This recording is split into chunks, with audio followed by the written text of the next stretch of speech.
Okay, in this video, I'm going to show you what to do if you have a window that's not locking. The first thing you want to check is your window lock itself. It should look something like this. This part right here on the bottom is what actually lines up with the latch, and that's what locks your window. So what we want to do is make sure that this part right here hasn't broken off. These parts break off sometimes if you go to open your window and then you forgot it was locked. This piece can break off pretty easily. Just if that is the case, just call the office. Maintenance can drop one off at your door, and I'll show you here how to replace that. It's really easy.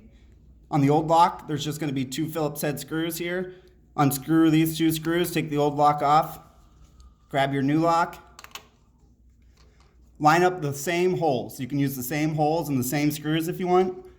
Line it up, screw it back in, and that's how you replace your window lock. It's really simple. And then another thing that you can check if you're not getting your window to lock, if you notice your window locks aren't broken, everything's good there. Some windows, this top window can move up and down as well.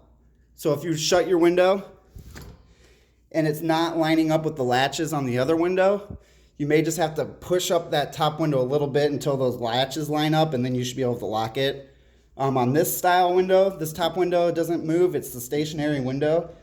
So to lock it, this window here that moves up and down, the lock has to line up with this groove that goes all the way across. If you go to lock your door and it hits the top window and it's not going into that groove, sometimes what you need to do is just add a little bit of pressure to the window so it can line up and lock right. And then you'll do the same thing. You put a little pressure, make sure it lines up with that latch and that groove so it locks. And then your window will lock. If for some reason you can't get it to lock, you may have to put a little bit of pressure.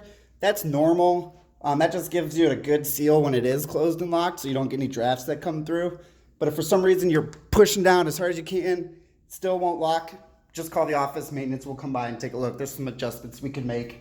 But for the most part, just doing those few things should get your window to line up and lock.